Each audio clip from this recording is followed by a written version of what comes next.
मैं पांडव सर, आपका मेरे YouTube चैनल पर फिर से स्वागत है।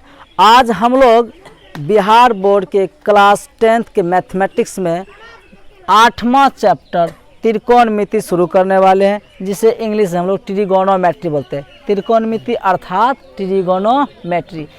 इस चैप्टर को पढ़ने से पहले मैं आपको बता दूं, इस चैप्टर की पहला वीडियो है जिसका मैंने नाम रखा है भाग 1। इस चैप्टर में आज हम लोग त्रिकोणमिति को विस्तार से समझेंगे, लेकिन त्रिकोणमिति को सबसे पहले हम थोड़ा सा परिभाषित कर देते हैं। त्रिकोणमिति थोड़ा सा हम लोग क्या करते हैं उसके बारे में परिचय करा देते हैं। देखिए, यहीं से आपके परिभाषा इसका निकलने वाला, ध्यान दो यहाँ पर। त्रिकोणमिति, त्रि का मतलब होता है तीन, कौन तो समझते ही आप लोग, कौन, और मिति माने मापना, माने तीन कोनों की माप को ही हम लोग क्या कहते हैं, त्रिकोणमिति कहते। तीन कोनों के मापों को हम लोग क्या कहते हैं, त्रिकोणमिति। शॉर्टली आपको समझा रहे। त्रि माने तीन, कोण तो समझ ही रहे कोण क्या होता है, मिति माने मापना, यानी तीन कोनों की माप को त्रिकोणमिति कहते हैं, यानी ट्रिगोनोमेट्री कहते हैं। तो शॉर्ट में मैंने आपको त्रिकोणमिति के बारे में परिचय करवाया। अब देखिए, इस चैप्टर को जो आज हम लोग पढ़ने वाले हैं, लेकिन होता क्या है कि जब भी हम लोग कोई चीज़ पढ़ते डायरेक्ट एक्सरसाइज निकाल के पढ़ते हैं, जो कि बिल्कुल गलत बात है। हम लोग जिस चैप्टर को पढ़ते हैं पहले उसके बारे में समझना होगा, ठीक है। ये चैप्टर क्या है, इस चैप्टर का हमारे व्यवहारिक जीवन में, दिनचर्या में इसका उपयोग क्या है। आइए इस चैप्टर का पहले हम लोग उपयोग समझते हैं। आखिर इस चैप्टर का क्यों आवश्यकता हुई जो आज हम लोग पढ़ते हैं त्रिकोणमिति। बहुत से लोग खाली गणित पढ़ते हैं, ठीक है, बड़े से बड़े सवाल तोड़ भी लेते हैं, लेकिन सवाल जो बनाते हैं कभी ये सोचते हैं कि आखिर इसका उपयोग कहाँ पे होता है। आखिर कुछ भी हम लोग पढ़ते हैं तो उसका कहीं ना कहीं उपयोग होना चाहिए जी। आप साधारण जोड़ पढ़े तो उसका उपयोग करते हैं, आप साधारण दुकान चलाते हैं, वो आप 2-3 तरह की वस्तु बेचते हैं, तो सही वस्तु के दाम को जोड़ के कहते इतना रुपया हो गया, तो आप जोड़ का उपयोग करते हैं।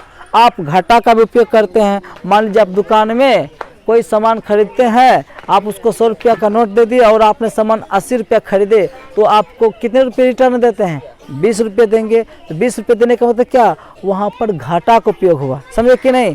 अब किसी दुकान में जाइए या कहीं पे जाइए, अगर कोई कलम लेना है और एक कलम का दाम है मान लो 20 रुपया, अगर आपको 5 कलम लेना हो तब कितने रुपये हो जाएंगे, 100 रुपया। तो वहाँ पर जानते हैं क्या होगा, 5 गुना 20, तो 5 गुना 20 कितना हो जाएगा जी, 100, अर्थात वहाँ पे गुना का प्रयोग किया गया, ठीक है।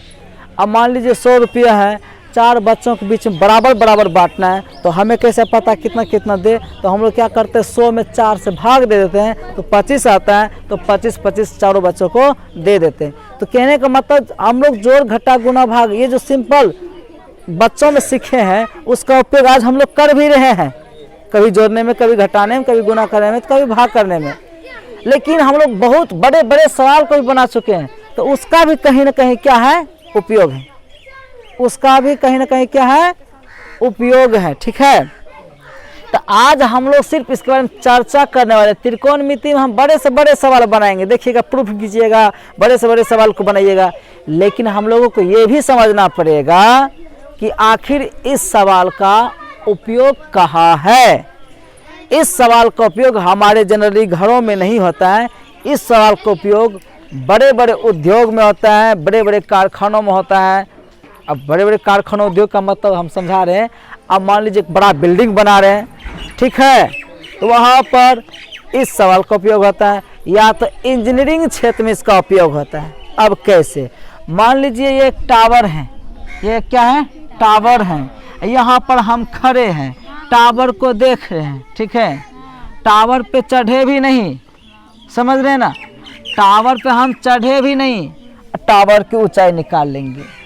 ऐसे अवस्था में त्रिकोणमिति काम आता है। नहीं समझे मेरी बात को। मान लीजिए सामने कोई मकान है, ठीक है, अब मकान पे हम चढ़ेंगे भी नहीं, मकान को हम नापेंगे भी नहीं, हम नीचे से मकान को देख रहे हैं, ठीक है, नीचे से मकान को देख रहे हैं, तो यहाँ पे मान लीजिए कोई कोण नापने वाला कोई मशीन होना चाहिए, तो पता चला कि यहाँ से हमारी आँख से मकान का जो ऊपरी हिस्सा है उसको हम जो देख रहे हैं कितना कोण पे देख रहे हैं, ठीक है। अगर ये कोण मालूम हो, नीचे की तो दूरी हम आराम से माप सकते हैं जी। ये वहाँ पे मान लो मकान है, वहाँ उसका मकान का जो निचली हिस्सा है जिसको पाद बिंदु बोलते हैं, आधार बोलते हैं, तो उस यहाँ से तक दूरी को तो हम आराम से माप सकते हैं। माप लिए और यहाँ से खड़ा कर मकान को देख रहे थे, कितना कोण पर हम उस मकान को देख रहे थे। अब उस मकान पे बिना चढ़े या बिना मापे हम यहीं से उस मकान की क्या निकालेंगे, ऊंचाई। तो होने को जादू कि हम वहाँ चढ़े भी नहीं और मकान की हम क्या निकाल लिए, ऊंचाई। आप देखिए अपने गांव में टावर है, आप टावर के पास मत जाओ, लेकिन अगर हमें ये मालूम है कि उस टावर के यहाँ से लेकर उस टावर के आधार के बीच की दूरी अगर हमको मालूम है, यहाँ से हम ये देखेंगे और हम लोग अपने आँख से एक कोण बनाएंगे, किस कोण से हम लोग उस टावर को देख रहे हैं, शिखर को, तो यहाँ पे कोण बनेगा कि नहीं। अब उस टावर को हम मापेंगे भी नहीं और यहीं से बैठे बैठे हम उसको क्या निकाल देंगे, ऊंचाई निकाल देंगे। एक्चुअली जो उसका वास्तव में जो ऊंचाई है वो निकाल देंगे। तो ऐसे सब सवालों में त्रिकोणमिति का प्रयोग किया जाता है और इसका प्रयोग ज़्यादातर कहाँ पर होता है, इंजीनियरिंग भागों में होता है। जो इंजीनियरिंग करना चाहते हैं उस विभाग में इसका उपयोग किया जाता है। क्या कि इंजीनियर इसका उपयोग करते हैं जहाँ जहाँ मान लो पहाड़ी इलाका है, पहाड़ी को काट के तो मतलब उसको क्या नापेगा नहीं। अगर पहाड़ी तिरछा है उसको किस एंगल से उसके पहाड़ी के जो ऊपरी हिस्सा उसको देखता है और पहाड़ी के ऊपरी हिस्सा को देख करके जहाँ से खड़े हैं वो कहीं से भी अगर मान लो हम पहाड़ को अंदर तो घुस के काट के नापेंगे नहीं ना जी, तो हम लोग तिरछी ऊंचाई अगर जान गए कि पहाड़ तिरछा है उसकी ऊंचाई यहाँ से यहाँ तक हमको दूरी मालूम हो गया, कौन भी मालूम है, तो पहाड़ के नीचे तक की दूरी क्या जो हम काट के अंदर घुस के नाप नहीं सकते हैं, लेकिन हम बिना घुसे हम नाप के बता देंगे कि उस पहाड़ के ऊपरी हिस्सा से फिर नीचे तक की दूरी कितना है, यहीं से बैठे बैठे हम बता देंगे। ये सब कहाँ से बनेगा जी, त्रिकोणमिति से बनेगा।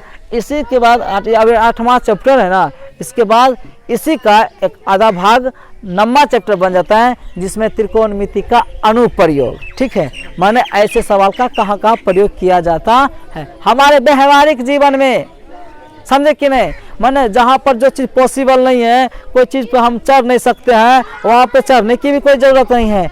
आप बैठे बैठे उसको क्या कर लीजिएगा, माप लीजिएगा, उसकी ऊंचाई निकाल लीजिएगा या उसके बीच की दूरी निकाल लीजिएगा। ये कहाँ से पाता है जी, त्रिकोणमिति से होता है। इसलिए बोले कि पहले नंबर में हम जो चीज़ पढ़ने वाले हैं उसको भली भांति समझ ले। अब कुछ समझ में आया कि जोड़ बनाते थे तो आज उसका उपयोग कर रहे हैं, घटा बनाते थे तो आज उसका उपयोग कर रहे हैं। तो त्रिकोणमिति पर इसका भी उपयोग है, लेकिन जनरली हम लोग की लाइफ में इसका उपयोग नहीं होता है। जब आप लोग इंजीनियरिंग क्षेत्र में जब जाइएगा तो विशेषकर वहाँ पर इसका उपयोग होता है, तो बड़ा क्षेत्र होता है, इसलिए हम लोग सिर्फ इसका अभी सिर्फ पढ़ेंगे, इसका उपयोग फिलहाल हम लोग अभी नहीं करेंगे। क्या हम लोग इसका उपयोग कहाँ पर करेंगे जी, दुकान में करेंगे, कपड़ा मापने में करेंगे क्या, नहीं। यानी लेकिन इसको पढ़िए, क्योंकि इसलिए आपको पढ़ना होगा क्योंकि सिलेबस में ये सब इसलिए दिया जाता है कि आपको आज नहीं कल कभी ना कभी एक बड़ा चीज़ का तैयारी तो करना है ही ना। चाहे डॉक्टरी का तैयारी कीजिए, इंजीनियरिंग की तैयारी कीजिए, कोई भी तैयारी कीजिए, तो ये सब चीज़ें तो काम आने वाले हैं आगे, अभी ना हो लेकिन आगे आने वाले हैं। तो इसलिए हमने आपको त्रिकोणमिति का थोड़ा सा परिचय करवा दिया, इसका कहाँ कहाँ उपयोग होता है मैंने वो भी आपको बता दिया जी। अब इसमें सबसे पहले हम लोग थ्योरी को पढ़ेंगे। तो त्रिकोणमिति में महत्वपूर्ण है त्रिभुज के बारे में जानकारी होना चाहिए, और त्रिभुज आप लोगों के लिए बेसिकली बात हो गई क्योंकि ये सब बात आप पहले से जानते हैं जी। मतलब 3 भुजाओं से घिरी बंद आकृति को क्या कहते हैं, त्रिभुज कहते हैं। त्रिभुज भी 6 प्रकार के होते हैं, यानी कोण के आधार पर त्रिभुज 3 प्रकार के होते हैं, भुजा के आधार पर त्रिभुज 3 प्रकार के होते हैं। तो भुजा के आधार पर त्रिभुज 3 प्रकार के होते हैं, समबाहु त्रिभुज, एक होता है समद्विबाहु त्रिभुज और तीसरा होता है विषम बाहु त्रिभुज। कोण के आधार पर भी त्रिभुज 3 प्रकार के होते हैं, एक होता है न्यून कोण त्रिभुज, एक होता है समकोण त्रिभुज और एक होता है अधिक कोण त्रिभुज। तो ये सारी चीज़ें आप लोगों को पहले से मालूम है, लेकिन उसमें से हम एक त्रिभुज निकालेंगे जो कि बहुत ही महत्वपूर्ण है इस चैप्टर के लिए, वो है समकोण त्रिभुज। कौन सा त्रिभुज, इसलिए हमने समकोण त्रिभुज के यहाँ पे हाईलाइट करके लिख दिया है क्योंकि इस चीज़ को आपको समझना है, जरूरी है। जरूरी है, बिल्कुल जरूरी है इस चैप्टर के लिए। तो आइए समकोण त्रिभुज को समझ लेते हैं बड़े ही आसान शब्दों में। कैसे? जिस त्रिभुज का एक कोण 90 डिग्री का हो उसे समकोण त्रिभुज कहते हैं। शायद आप लोगों को याद हो गए। एक बार फिर सुन लीजिए, जिस त्रिभुज का एक कोण 90 डिग्री का हो उसे समकोण त्रिभुज कहते हैं। अब ये देखिए समकोण त्रिभुज है, ये जो हम चित्र अभी बनाए हैं बगल में क्या है? समकोण त्रिभुज है, क्योंकि इसमें एक कोण क्या है? 90 डिग्री। और 90 डिग्री को हम लोग संकेत के रूप में, सिंबल के रूप में इस तरह से सूचित करते देख रहे हैं। ये देख लीजिए आप लोग, ये किसका सिंबल है? 90 डिग्री का सिंबल है। अगर यहाँ पर हम 90 नहीं भी लिखेंगे तो आप समझ जाना यहाँ पर कितने डिग्री का कोण बन रहा है?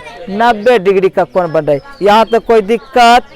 अब इसमें कुछ और बात आपको विशेष रूप से पढ़ना है। जब ये एक समकोण त्रिभुज है तो जहाँ पर समकोण बन रहा था ना, समकोण मीन्स 90 डिग्री, तो 90 डिग्री के सामने वाली भुजा को क्या कहते हैं? कर्ण कहते हैं। है याद करना, ये सब याद करना जरूरी है। सुनो ध्यान से और याद भी हो जाएगा आपको जी। 90 डिग्री के सामने वाली भुजा को क्या कहते हैं? कर्ण। अब देखिए यहाँ पर 90 डिग्री है, 90 डिग्री के सामने वाले ऐसे फैलाइए, 90 डिग्री को ऐसे फैलाते तो सामने वाले भुजा को कौन दिख रहा है? एसी दिख रहा है जी। तो ये जो एसी दिख रही है, यही क्या आपका? कर्ण है। और कर्ण को शॉर्टकट हम लोग क्या कहते हैं? एच कहते हैं। हाइपोटेनस होता है। और इसको हाँ एक मिनट, कर्ण समझ गए सब आदमी? यहाँ पर मान लो कोई कोण है, यहाँ पे कोई क्या है? कोण है। और इस कोण को हम लोग थीटा नाम रखते हैं। सर ये थीटा क्या है? देखिए इसको हम लोग थीटा पढ़ेंगे, इसको हम लोग क्या पढ़ेंगे? थीटा। और सर ये थीटा है क्या? थीटा कोण को थीटा जो यहाँ पे लिखते हैं, ये थीटा इस चीज को इंगित कराता है, इस चीज को सूचित कराता है कि यहाँ पर कोई क्या है? कोण है। यहाँ पर कोई क्या है? तो आपको थ्योरी पढ़ा रहे थे हम, यहाँ पर 30 डिग्री नहीं देंगे जी, यहाँ पर हम 40 डिग्री या 45 डिग्री नहीं देंगे। क्या क्या उदाहरण देंगे? देते रहेंगे। इससे अच्छा है कि हम यहाँ पे कोई चीज मान लेते, क्या चीज? थ्योरी के रूप में क्या? थीटा। थीटा मीन्स यहाँ पे कोई भी कोण हो सकता है, चाहे वो 10 डिग्री कोण हो, 20 डिग्री कोण हो, 50 डिग्री का कोण हो या 75 डिग्री कोण हो, जो भी कोण हो, लेकिन यहाँ पे कोई क्या है? कोण है। थ्योरी में हम कोण नहीं लिख देंगे जी, 60 देंगे, कोई कहे सर नहीं 45 दीजिए, कोई कहे सर 20 दीजिए, तो झगड़ा नहीं होते रहेगा। लोग किसी की बात अभी नहीं मानेंगे। यहाँ पर हम दे दिए थीटा। अब थीटा है क्या? तो पूछ लीजिए, जहाँ थीटा किस चीज को सूचित कर रहा है? कोण को। वो कोई भी कोण हो सकता है, ठीक है। चाहिए तो जाने तो क्या स्टूडेंट और जाइए, यहाँ तक समझ गए सब आदमी? देखिए अब आप लोग जब कर्ण समझ गए, अब समझिए किसको? लंब को। तो थीटा के सामने वाली भुजा को क्या कहते हैं? जहाँ पर थीटा रहेगा, जहाँ पे कोण रहेगा उस कोण, अब इसको अगर आप कोण मानिएगा तो कोण के सामने वाली भुजा को क्या कहते हैं? लंब कहते हैं। पहली बात बताइए, आप लोग समकोण त्रिभुज समझ गए ना? तो एक पॉइंट यहीं पे लिखाते हैं, क्या चीज जानते हैं?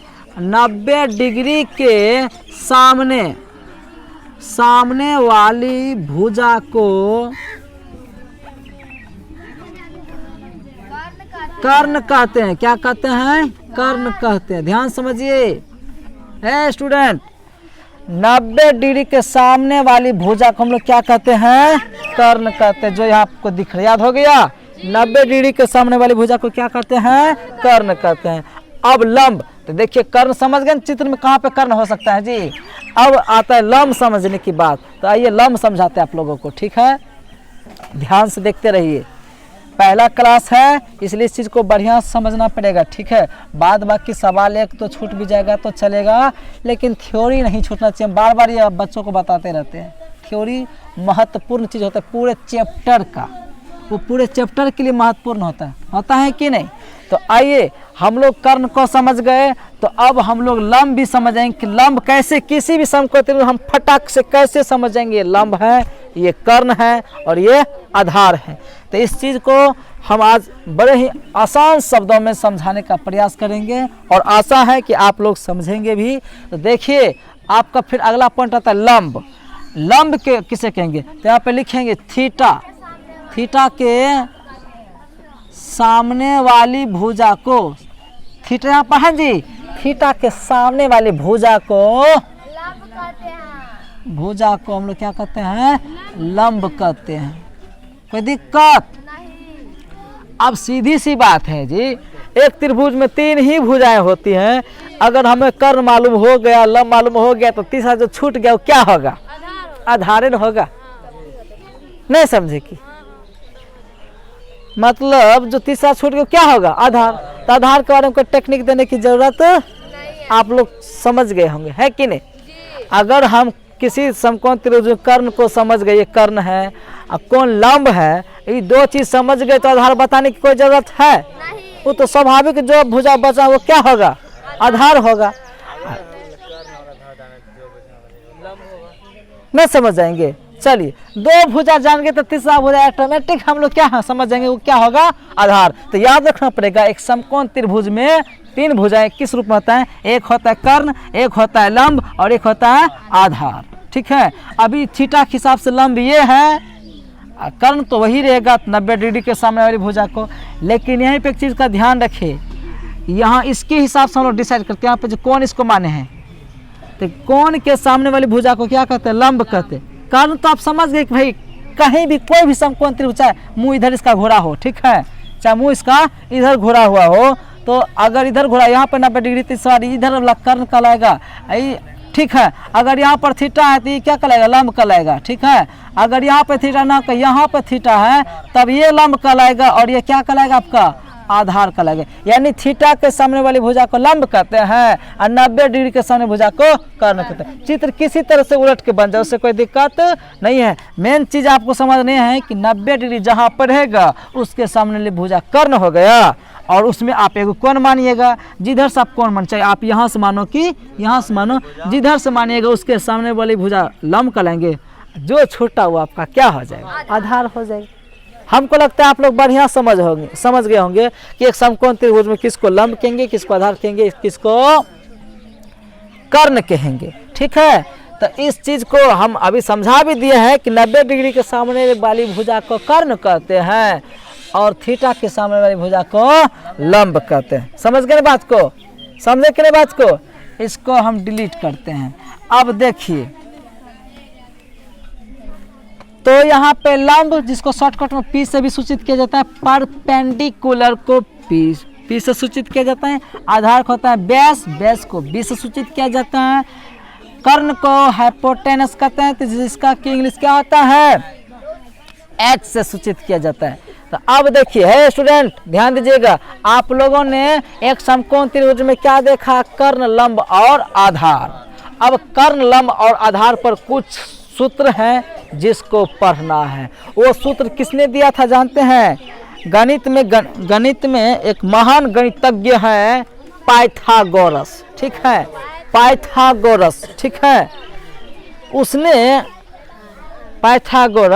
पाइथागोरस ने एक सूत्र दिया और उसके शब्द को ध्यान सुनिए। उसने ही कहा था किसी समकोण त्रिभुज में कर्ण का वर्ग अन्य दो भुजा के वर्गों के योगफल के बराबर होता है। उसी ने सेंटेंस कहा था जो कि आप त्रिभुज में भी इस चीज को पढ़ने वाले, त्रिभुज चैप्टर है ना, उसमें भी ये चीज आप पढ़ने वाले। उसने क्या कहा था कि अगर कोई समकोण त्रिभुज है तो उस समकोण त्रिभुज में कर्ण का वर्ग अलग करेंगे और उसका जो अन्य दो भुजा बच गया अर्थात लंब और आधार बच गया, वो दोनों का वर्ग करके जोड़ेंगे तब कर्ण के वर्ग के क्या होंगे, बराबर होंगे। ऐसा उसने कई त्रिभुज, समकोण त्रिभुज बना के अप्लाई किया, मतलब कई छोटा बड़ा समकोण त्रिभुज बना के मतलब ऐसा चीज किया। तो हर स्थिति में उसको ऐसा ही कंडीशन आया कि कर्ण का स्क्वायर अलग, ये दोनों छोटका का स्क्वायर करके जोड़ते हैं तब इसके स्क्वायर के क्या होता है, बराबर होता है। तो जब हर त्रिभुज में ये कंडीशन देखा तो उसने एक सूत्र का नाम रख दिया कर्ण स्क्वायर बराबर लंब स्क्वायर प्लस आधार स्क्वायर, जिससे आज हम लोग पाइथागोरस थ्योरी के नाम से उसे जानते हैं। ठीक है, तो आइए लिखेंगे पाइथागोरस प्रमेय से। पाइथागोरस प्रमेय जानते क्या कहा था, सबसे पहले कहा था कर्ण स्क्वायर बराबर लंब स्क्वायर प्लस आधार स्क्वायर। ठीक है, कर्ण स्क्वायर बराबर सूत्र क्या आता है, लंब स्क्वायर प्लस, तो ये सूत्र बनाया गया किसके द्वारा, पाइथागोरस द्वारा। ठीक है, किसके द्वारा बनाया था, पाइथागोरस द्वारा सूत्र बनाया गया था कर्ण स्क्वायर बराबर लंब स्क्वायर प्लस आधार स्क्वायर। ठीक है, वो सूत्र सिर्फ एक बना गए तो हम लोग कहाँ ठहरने वाले हैं, तो हम लोग इसी का मतलब छील छील कर 4-5 को सूत्र बना लिए। अब देखिए हमारा मन हुआ कि नहीं सर जी हम खाली कर्ण जानेंगे। क्या जानेंगे? अरे ये तो सूत्र एगो दे दिए उसने, ठीक है, इसको नोच पोच के अपना अपना दिमाग से हम लोग अलग अलग सूत्र बना दिए। तो हम लोग सोचने से कर्ण जानेंगे तो कर्ण बराबर हो जाएगा, यहाँ पर पहले से तो लंब स्क्वायर है किया है, यहाँ पर आधार स्क्वायर तो है क्या शॉर्टकट में। ये जो स्क्वायर है स्क्वायर बराबर की सर से इस साइड आता है तो क्या बन जाता है? रूट। तो जो ये भी एक सूत्र है कि नहीं जी। अब हम लोग कहाँ मानने वाले हैं? हमारा मन में नहीं, हम सिर्फ लंब जानेंगे। की दिक्कत है? जान लीजिए ना, यहाँ पे होगा लंब है, लंब बराबर, हालांकि लंब बराबर हो जाएगा, लंब इधर रहने दीजिए, ये अगर इधर आएगा तो कर्ण स्क्वायर घटा आधार स्क्वायर होगा कि नहीं। तो लंब स्क्वायर बराबर हो गया कर्ण स्क्वायर, ये इधर आके माइनस आधार स्क्वायर, तो वही लंब बराबर है। हाँ स्क्वायर भी भगा दिए डायरेक्ट तो रूट बनेगा जी, अर्थात हो जाएगा यहाँ पर लंब बराबर कर्ण स्क्वायर घटा आधार स्क्वायर। कोई दिक्कत? फिर आपके मन में होगा सर हम आधार बराबर जानना चाहेंगे, तो आधार बराबर सूत्र होगा डायरेक्ट, आधार को इधर रखिएगा तो इस बार लंब नहीं धराएगा, तो कर्ण स्क्वायर में से लंब घटा दीजिएगा। ये सब तो हम लोग खुद बना लेंगे ना। सूत्र में ने क्या ये है ऊपर वाला, ठीक है, मूल सूत्र जो है आपका क्या ऊपर वाला, कर्ण स्क्वायर बराबर लंब स्क्वायर प्लस आधार स्क्वायर। यहाँ पे लिखेंगे कर्ण स्क्वायर घटा लंब स्क्वायर, होगा कि नहीं जी। ये सूत्र आपको याद रखना है, तभी आपका अगला सवाल बनने वाला। अच्छा एक मिनट और, जब आप ये लिख दिया लेकिन आपको पता है याद करके, इसी को आप शॉर्ट में भी लिख सकते हैं। कर्ण को एच कहते हैं तो एच स्क्वायर बराबर लिख सकते हैं आप पी स्क्वायर प्लस, लिख सकते शॉर्ट ले। अगर आपके मन हुआ कि इसको शॉर्ट में लिखेंगे तो कर्ण कहते हैं एच बराबर root under P square plus B square लिखिएगा। ये भी सूत्र आज हम लोग इसका उपयोग करते हैं। इसी को अगर हम पी लिखेंगे पी बराबर, तो पी रूट होगा H square minus B square होगा। अगर हमारे मन में खाली बी बराबर जानेंगे तो बी बराबर रूट सूत्र होता है एच घटा पी स्क्वायर।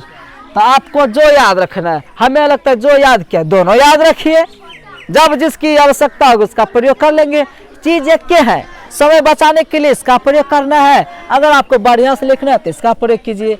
आपको जो अब अच्छा लगे वो आपके ऊपर निर्भर करता है। बाकी दोनों क्या है अपने जगह पे सही है, बराबर है, एक ही चीज है। तो ऐसा है कि इस चीज को भी आप लोग बढ़िया से समझ गए होंगे। अब उसके बाद 6 और सूत्र हैं, ये तो आपको रट के याद कर लेना है। रटना क्या है जी, एक सूत्र याद करना है कर्ण स्क्वायर, सूत्र क्या होता है लंब स्क्वायर प्लस आधार स्क्वायर। बस इसी के मदद से तीसरा हम लोग बनाए हैं, और आप लोग को पिछले क्लास में भी इस चीज को बताए थे, याद भी होंगे, ठीक है। अब हम बात करने वाले हैं कुछ नए चीज जो अब आपके लिए लगेगा कि हाँ अभी तक तो लगा हुआ कि हम ये सब चीज को पहले से पढ़ते आए हैं, अब नए चीज पढ़ने वाले जो नाम आप पहली बार सुनिएगा, sine cos tan cot sec और कॉसेक, ठीक है। क्योंकि 10th में डायरेक्ट साइन त्रिकोणमिति जो 10th से दिया गया है बिहार बोर्ड में, ठीक है, 9th में नहीं दिया गया, और सब बोर्ड में कहीं कहीं 9th से त्रिकोणमिति को दिया गया है, लेकिन बिहार बोर्ड से ऐसा कोई नियम नहीं है। बिहार बोर्ड में जो है केवल 10th के स्टूडेंट में ही त्रिकोणमिति को दिया गया है।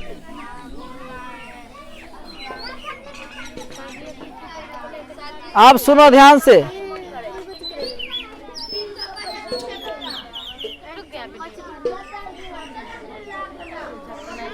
इससे पहले दिख रहा था ना, तो आप लोग कहाँ जानकारी देते हैं? हाँ नहीं, जानकारी सब दिया कीजिए। सुनो अब आता है 6 गो त्रिकोणमिति अनुपात। कितने अनुपात है? यहाँ पे लिखेंगे आप, यहाँ पे आप पढ़ने वाले त्रिकोणमिति अनुपात, त्रिकोण मितीय अनुपात, त्रिकोणमितीय अनुपात है। 6 गो त्रिकोणमिति अनुपात है। कौन कौन है बता रहे हैं आपको। पहला आता है साइन, SIN साइन, इसका हिंदी जिया होता है, कोई दिक्कत है, जिया पिया कुछ हो रहे। अब आप लोगों के ज्यादातर ध्यान किस पे देना, इंग्लिश पे ही। साइन, साइन का ये होगा पूरा नाम, ये क्या आपका पूरा नाम है, इसको संक्षेप में हम लोग लिखते हैं साइन, SIN, हालांकि साइन पढ़ते हैं। दूसरा जाता है आपका, ये हुआ पहला। दूसरा जो आपका आता है वो आता है कोसाइन, क्या आता है कोसाइन, इसको संक्षेप में हम लोग जानते क्या लिखते हैं COS कोस लिखते, ठीक है। तीसरा जो आता है आपका आता है टेंजेंट, TANGENT, टेंजेंट, और इसको संक्षेप हम लोग क्या लिखते हैं, टेन लिखते, कोई दिक्कत। अब उसका चौथा जाता है, चौथा वो आता है कॉटेंजेंट, COATANGENT,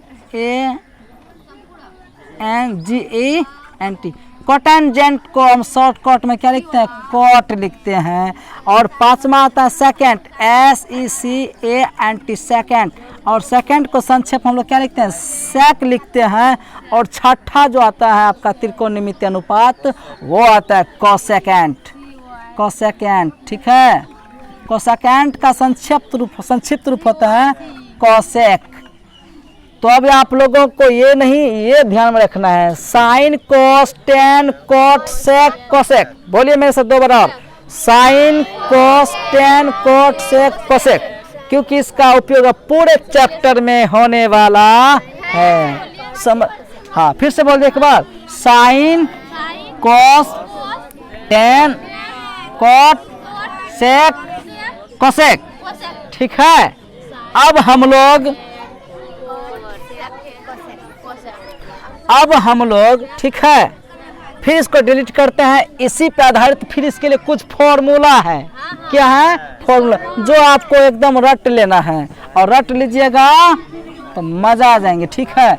और आपको बता दें, ये सारी चीजें आपके नोट्स में लिखे हुए मिल जाएंगे। मेरे द्वारा खुद एक नोट्स तैयार किया गया है, जो PDF के रूप में सभी स्टूडेंट को मिल जाएंगे। जो ऑनलाइन स्टूडेंट्स हैं उसको PDF के द्वारा डायरेक्ट नोट्स भेज दिए जाएंगे, और जो मेरा ऑफलाइन स्टूडेंट है उसको तो डायरेक्ट हम लोग हार्ड कॉपी छाप करके देते हैं कि नहीं। अब यहाँ पे देखिए, हम लोग का जो पहला सूत्र बनता है 1 नंबर में, विद्यार्थी साइन। अब यहाँ पे कोई कोण होना चाहिए, तो कौन है, थीटा, समझ रहे कि नहीं, क्या होगा, थीटा। तो साइन थीटा बराबर सूत्र होता है, सूत्र होता है लंब बटे, इस शॉर्टकट लंब बटे कर, या आप इंग्लिश से बोलना चाहे तो इसको कहेंगे P/H, बोलिएगा। फिर दूसरा सूत्र आपका आता है कोस का, तो कोस थीटा बराबर सूत्र होता है आधार, आधार बटे कर्ण, यानी किसको शॉर्टकट में B/H। तीसरा सूत्र आपका होता है टेन का, टेन थीटा का सूत्र होता है लंब बटे आधार, लंब बटे, और इसको अगर बोला जाए शॉर्ट में तो P/B। फिर आपका चौथा सूत्र होता है कोट, कोट थीटा बराबर, यहाँ हो जाएगा इसका जस्ट उल्टा, आधार बटे क्या आ जाएगा, लंब, शॉर्ट में बोले तो क्या कहेंगे, B/P। अब इसका पांचवा जाता है वो आता है सेक, सेक थीटा बराबर होता है कर्ण बटे लंब, कर्ण बटे लंब नहीं, कर्ण बटे आधार, बोले तो H/B। लास्ट एक और है, वो है कोसेक, कोसेक थीटा बराबर होता है कर्ण बटे लंब, बोले तो H/P। इसको भी याद करके रखना है आप लोगों को। बगल में थोड़ा एक मशीन चल रहा है, जिसके वजह से आवाज में कुछ गड़बड़ी हो तो क्या कर सकते हैं, क्या आइए अब समझते हैं इस चीज को। आपको ये याद करके आना पड़ेगा, आपको ये याद करके आना पड़ेगा एकदम। सुनिए, ये आपको कुछ बातें बाद में भी हो सकती है, देखो ये आपको याद करके आना है। अब इसके लिए टेक्निक देते हैं, साइन का उल्टा कोसेक होता है, साइन का उल्टा कौन होता है, ऐसे आप कर सकते हैं। ये आप क्रमानुसार लिख दीजिएगा, क्रमानुसार माने पहले साइन तब कोस तब टेन तब कोट तब सेक और कोसेक लिख दीजिएगा। साइन का उल्टा कोसेक, साइन का उल्टा कोसेक और कोस का उल्टा सेक है, देखो कितना अच्छा, कोस का उल्टा सेक और टेन का उल्टा कोट। हाँ देखो कितना अच्छा लगा, साइन का उल्टा कोसेक, कोस का उल्टा सेक और टेन का उल्टा कोट। ऐसे घुमा दीजिए, फटाफट ही आपका है, देखो टेक्निक है, देखो साइन का उल्टा अगर याद हो गया P बटे H, तो कोसेक उल्टा H बटे P उलट दिया कि नहीं, P बटे H या H बटे P, यानी नीचे वाला ऊपर, ऊपर वाला नीचे। याद हुआ? साइन याद तो कोसेक याद, क्या दिक्कत? उलट देना है। उसका देखिए कोस का उल्टा क्या बताए हैं? सेक। कॉस थीटा का उल्टा सेक थीटा होता है।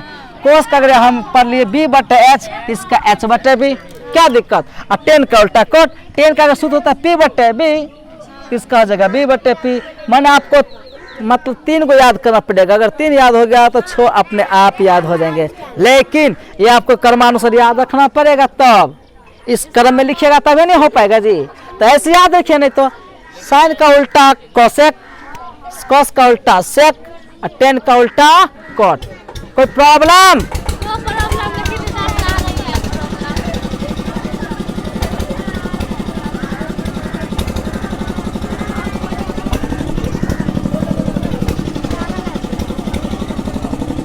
है बातें नहीं।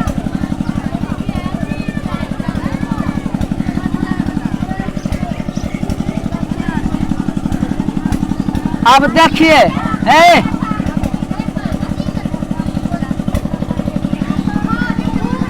अब इतना थ्योरी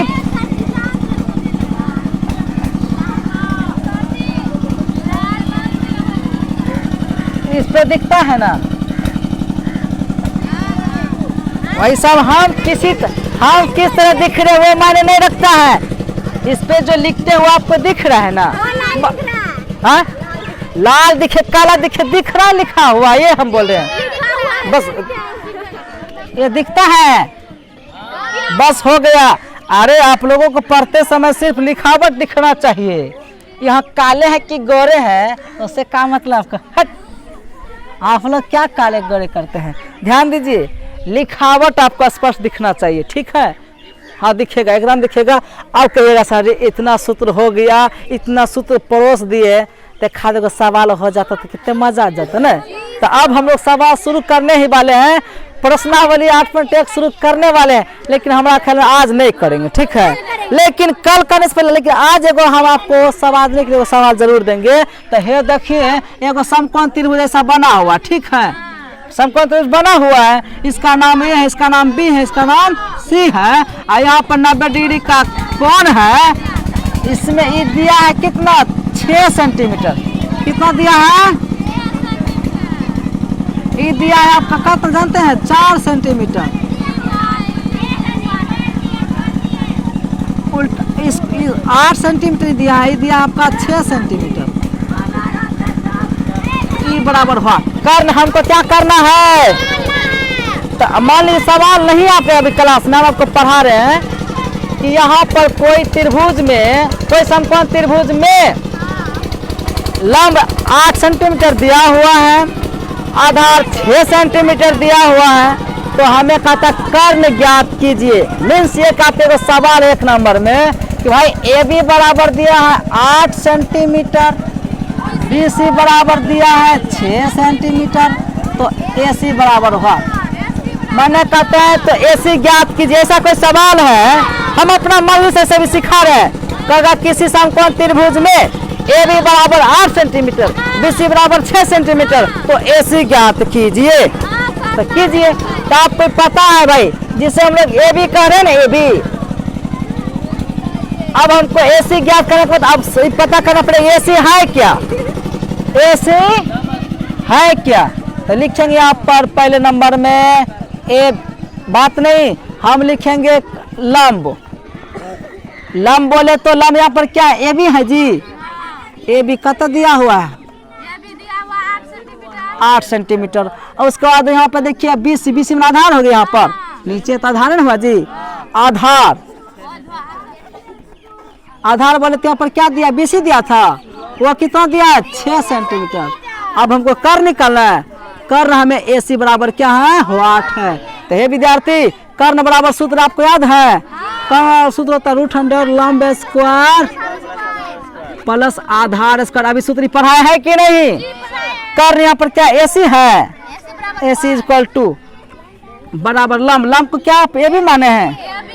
AB स्क्वायर प्लस आधार को यहाँ क्या है? BC माने। BC का स्क्वायर कीजिएगा।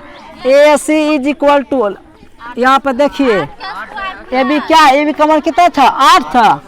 8 का स्क्वायर कीजिए प्लस BC कमर कितना, 6 का स्क्वायर कीजिएगा।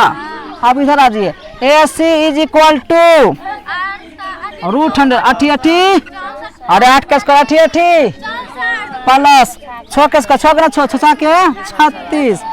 AC इज इक्वल टू √100 जोड़िए और 100 का वर्गमूल आप लोग पता होना चाहिए, कितना हो गया 10 सेंटीमीटर। ओहो यो पता चला कितना 10 सेंटीमीटर।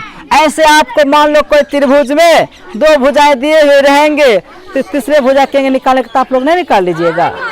तो आज थ्योरी हुआ, थ्योरी के साथ देखो चखना दे दिए, ठीक है। कल तो हम लोगों को विस्तार पूर्वक भरपेट खाना है, ठीक है। तो कल हम लोग शुरू करेंगे त्रिकोणमिति का पहला एक्सरसाइज 8.1। तो आज के लिए इतना ही, मिलते हैं नेक्स्ट डे नेक्स्ट टॉपिक के साथ। तब तक के लिए अपना ख्याल रहे, धन्यवाद।